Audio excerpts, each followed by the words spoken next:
Hey there, my name is Angela. Welcome to my channel. Today, I'm going to be talking about the Canon EFM 22mm lens.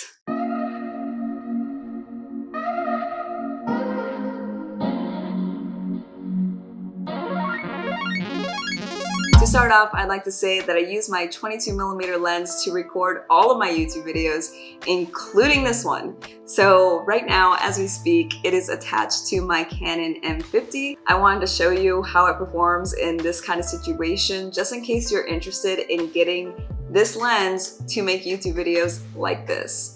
And now I'm going to switch over to the kit lens that comes with the Canon M50, just in case if you're a Canon M50 user, I want you to be able to compare it with something you're familiar with. And also, I'm going to need to take this lens off of my camera body in order to physically show it to you. So yeah, let me just do that right now. Alright, so now I have my kit lens on and it is set to a focal length of 15mm. I had to increase the ISO when I put on the kit lens because its aperture is only able to drop down to 3.5 and this buddy can drop down to 2.0. So when I had my 22mm lens on, its aperture was 2.0 and its ISO was at 160. Right now, this aperture is 3.5 and the ISO is 320. So I thought I'd mention that. And now I'm gonna zoom in a bit or increase that focal length so that way it has a similar crop of the 22mm. So hold on a second. So now it is cropped in a little bit more, zoomed in a touch, and the aperture can now only go down to 4.0. So I have to increase my ISO a little bit more.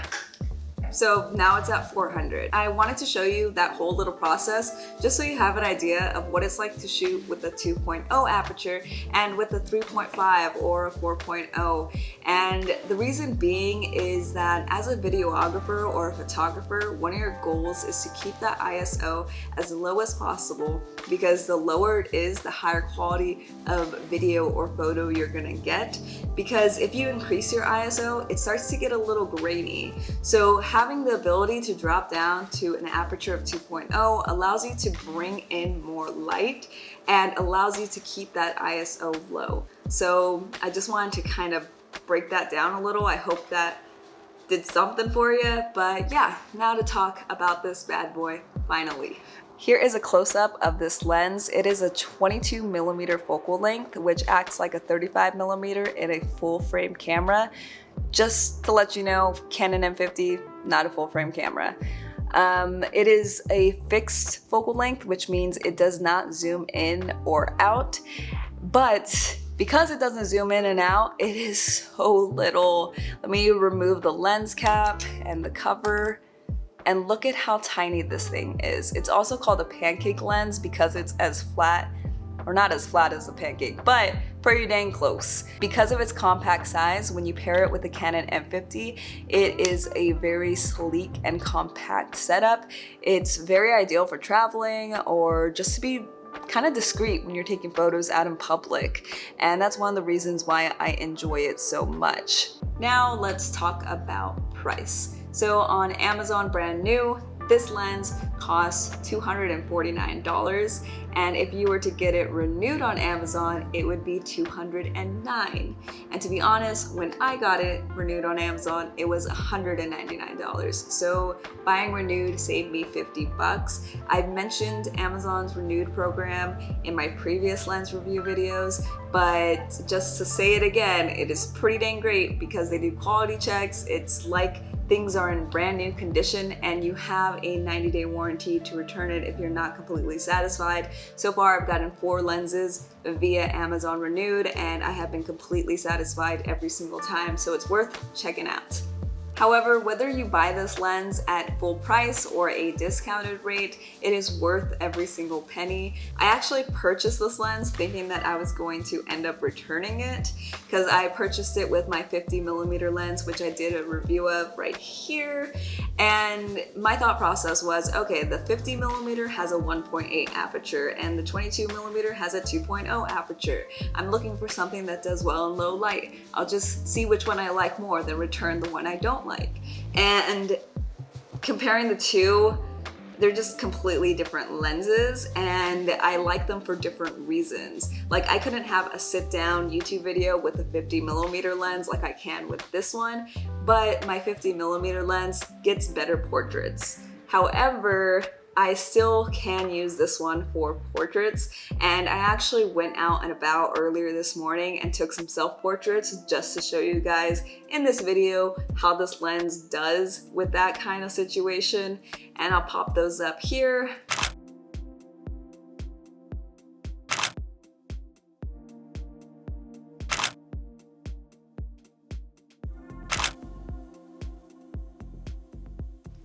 And one last thing I did for you guys while at the park is use the 22mm lens and the kit lens in a vlogging fashion so you can see the difference between the two, and I'll insert that footage now.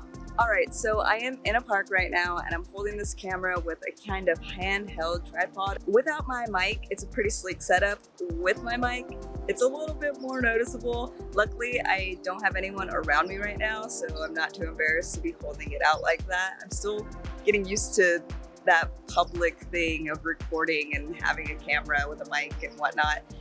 Anyways, I currently have it set at a 5.0 aperture because my shutter speed is at 50, my frame rate is at 23.98 whenever I shoot, and there's a 180-degree rule which pretty much states that your shutter speed should be double whatever your frame rate is, and because of that I'm not able to drop my aperture down to the 2.0 that this thing can go to, but I'm going to throw on an ND filter just so you can see what it would look like if I had a 2.0 aperture instead. Now I have my ND filter on, and what an ND filter does is pretty much filter your lens so that way it's a little bit darker and you can let more light in by lowering your aperture. Because if I lowered my aperture to get a more blurry background, it would have been too blown out, because right now it is sunny, it is about 7:30 in the morning, and too much light would have been let in. So my ND filter let me drop down my aperture without adjusting my shutter speed or ISO. My ISO is already at 100 and it's been at 100, so I couldn't drop that down any lower to make it darker. So that's why the ND filter was required in this situation, or not required, but came in clutch to be able to drop down my aperture a little bit more. I guess I can show you what it would look like if I didn't have this ND filter. Let me just, oh, wrong way. All right, and that's without the ND filter at 2.0. As you can see, it's very blown out. All right, so I increased my aperture back to 5.0, and now I'm going to switch over to the kit lens so you can see exactly how bad this crop is in comparison. Now I have the kit lens on set at 15mm. The shutter speed on it is 50, the aperture is 5.0, and the ISO is at 100. As you can tell, 15 compared to 22mm is a wider shot, and that means I have more information going on behind me, and I don't really have to worry about cropping off my head as much. Right now my arm is fully extended, now it's slightly bent, and I'm still good. So in terms of the frame size, I think the kit lens actually does a little bit better for vlogging than the 22mm, but the 22mm can drop down to that 2.0 aperture, and this kit lens can drop down to 3.5. Unfortunately, I do not have an ND filter for this kit lens, so right now when I drop it down to the 3.5, it's going to be super blown out. So this is it at 3.5. Like I said, it is blown out. I wouldn't shoot like this. It's just too bright. The exposure is just crazy. I wish I had an ND filter to really show you the difference in terms of background and blur. I don't know if you can really tell, but I thought I'd give it a shot and show you anyways. That is all I have for you guys when it comes to the Canon EFM 22mm lens. I hope you enjoyed this video. If you did, don't forget to give it a thumbs up. And for more photography videos or videos on soul searching and personal development via creative expression, don't forget to hit that subscribe button. I'd really appreciate it. And until next time, bye.